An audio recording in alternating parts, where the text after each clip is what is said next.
अस्सलाम वालेकुम नाज़रीन इकराम। नाज़रीन इकराम, हामिद मीर ने तहलका खेज इंकशाफ किए हैं। एक इंटरव्यू के दौरान उन्होंने बताया कि जनरल फैज़ हमीद 6 साल तक किसके कहने पे ये सब कुछ करते रहे।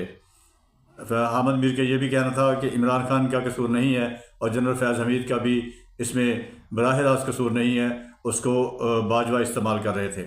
आइए पहले ये वीडियो देखते हैं, फिर इसमें बात करते हैं। देखिए अनीक साहब, इसमें विनर और लूजर का सवाल नहीं है। आप ये देखें कि जनरल फैज साहब जो हैं, उन्होंने अगर टॉप सिटी के मामले में करप्शन किया है, जो यकीनन उन्होंने किया है, कब किया है? 2017 में किया। 2017 में उनकी इंक्वायरी किसने की? वो तो खुद डीजीसी थे, आईएसआई के बहुत पावरफुल अफसर थे। आईएसआई ने तो उनकी इंक्वायरी नहीं की थी। उस वक्त डीजीएमआई थे मेजर जनरल आसिम मुनीर साहब। आसिम मुनीर साहब ने इनकी इंक्वायरी की थी। और ये जो साहब थे टॉप सिटी वाले, मुइज साहब, इनका ताल्लुक एमक्यूएम के साथ था। तो जब मीडिया में कोई बंदा इनका मसला उठाता था, यार उस बंदे को अगवा कर लिया, बड़ा टॉर्चर किया है, तो हमें कहा जाता था ये एमक्यूएम लंदन के फ्रंट मैन है, ये अल्ताफ हुसैन का पैसा है, तो आपको क्या तकलीफ है इसमें? लेकिन जब आसिम मुनीर साहब ने इसकी इंक्वायरी की तो पता चला कि इस बंदे के साथ उन्होंने बड़ी ज्यादती की है। और इसमें तो इन्वॉल्वमेंट है डीजीसी साहब की कि वो चाह रहे हैं कि इसमें खुद भी फायदा उठाएं।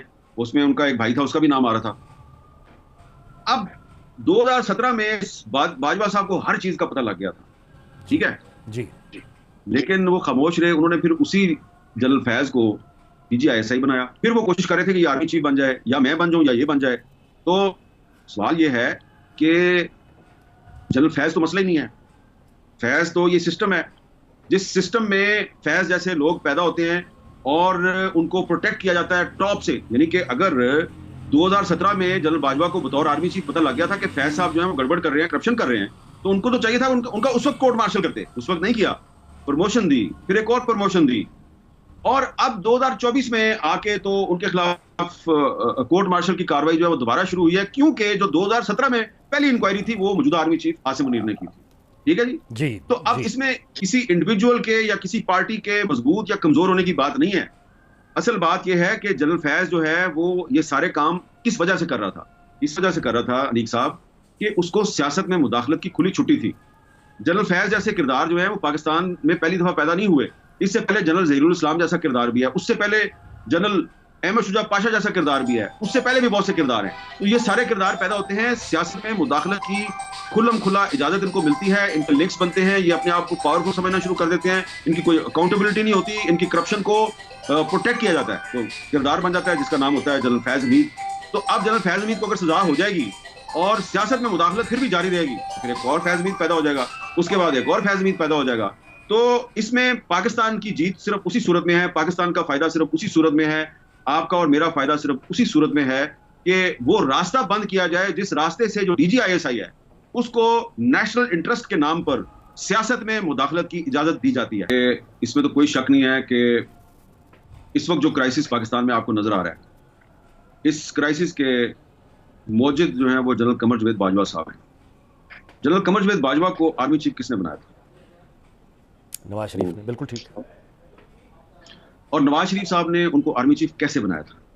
जी बिल्कुल। अब जो गवाहियां सामने आ गई हैं, ख्वाजा आसिफ साहब ने जो कुछ बताया है उसके बाद। जी नहीं, सिर्फ ख्वाजा आसिफ साहब ने नहीं बताया जी, मुझे खुद भी पता है जी। जरा मुझे खुद भी आप भी रोशनी डाल दीजिए, आप भी रोशनी डाल दीजिए जी। कि जब जनरल कमर जावेद बाजवा साहब कोर कमांडर रावलपिंडी थे और उस वक्त ये जनरल जहीर साहब डीजीआईएसआई थे और ये साजिश कर रहे थे इमरान खान की पार्टी के जरिए, तो मुझे याद है कि मैंने नवंबर 2000 में अपने टॉक शो में, कैपिटल टॉक में एक बात कही। मैंने ये दावा किया कि जी अब नवाज शरीफ साहब की जो हुकूमत है इसके खिलाफ एक लॉन्ग मार्च होने वाला है, एक तहरीक चलने वाली है।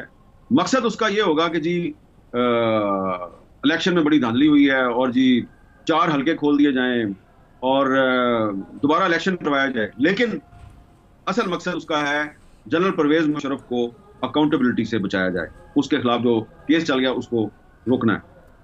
तो मेरे साथ राब्ता किया बहुत से लोगों ने, नवाज शरीफ साहब की हुकूमत के लोगों ने भी राब्ता किया कि यार ये आप क्या बात कर रहे हैं। मैंने कहा भाईजान आपको पता है कि मैं इमरान खान साहब को उस जमाने से जानता हूँ जब उन्होंने अभी पॉलिटिक्स भी शुरू नहीं की थी, और जब वो पार्टी बना रहे थे 1995-96 में, तो 2-3 जो उनकी मीटिंग्स थी उसमें मैं भी शामिल था।